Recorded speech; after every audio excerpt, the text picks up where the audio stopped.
Welcome to the Joseph Allen Skinner Museum.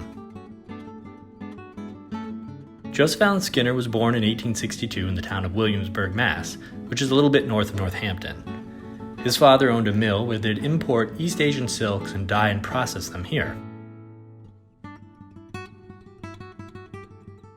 This gives you an idea of the type of means that Joseph was born into. In part because of this, he was educated from an early age and became interested in ideas of scientific collecting. We don't know a great deal about why he was interested in the things that he was, or why he collected the things that he did. There aren't many documents left behind speaking to these motivations, so we basically have to look at the collection today to try to understand what his interests were.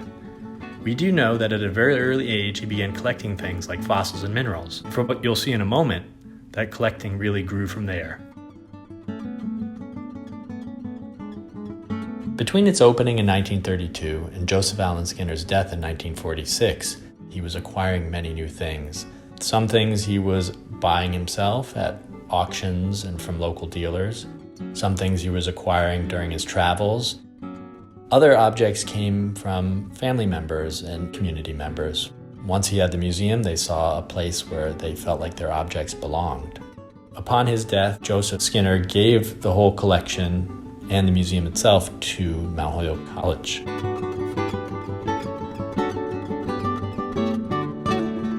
The main building that makes up the Skinner Museum was originally the Congregational Meeting House in the Quabbin town of Prescott.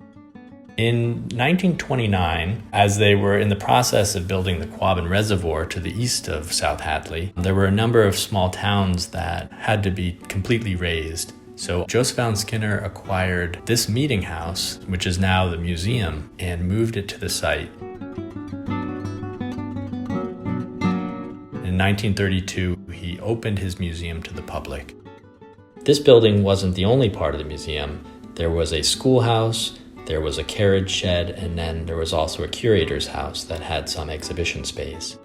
All of these buildings were clustered around what seems like a New England town common, this green space.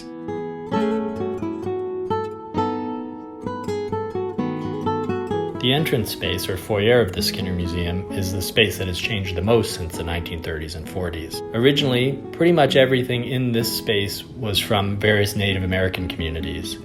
Some of those objects have been removed either for cultural sensitivity or environmental sensitivity and now reside at the Art Museum or have been returned to those original communities.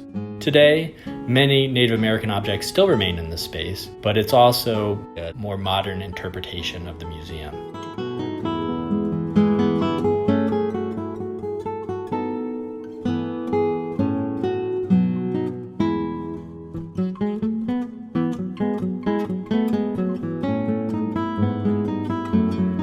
As you look around the main room of the Skinner Museum, you get an idea of just how many objects are here and many different types of materials that make up this collection. There are more than 6,000 objects from almost every inhabited continent. As you walk around the space, there are often clusters of like objects together. Things from the natural world, rocks and minerals and fossils. On the other side of the wall, you have things like ceramics and glass bottles. Firearms.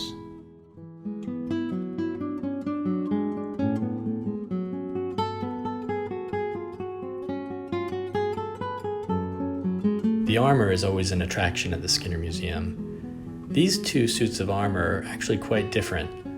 One of them is European, from the 16th and 17th century.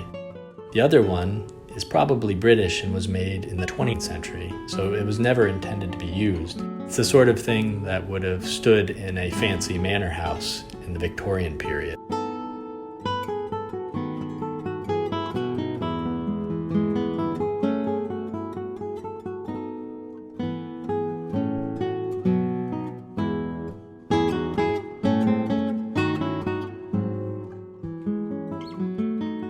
This object is a ship's figurehead, and it dates from the 1830s or 40s. Oftentimes, these figureheads were based on people in perhaps the captain's family, a daughter or wife.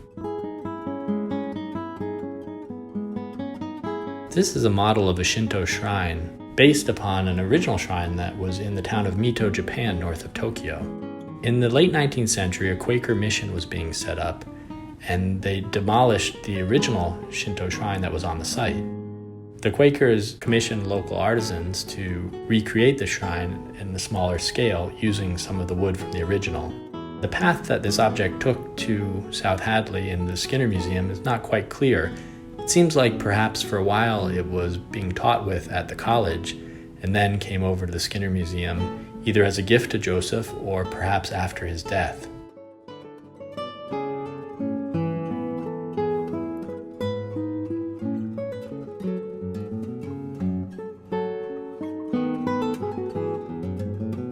The basement is very different from the rest of the museum in that it's much more focused on objects from everyday life in New England in the 18th and 19th century.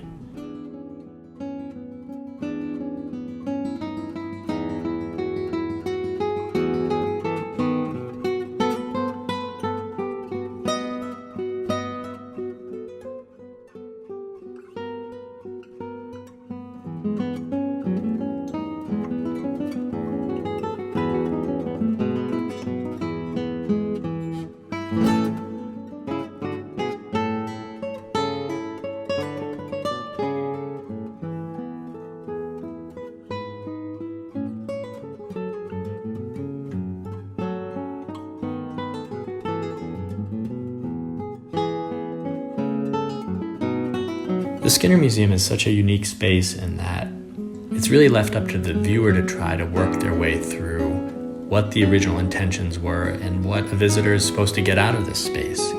It can be a place of both wonder and then also critique, and we're so lucky that we have it connected to the teaching mission of the Mount Holyoke College Art Museum. Thank you for visiting with us.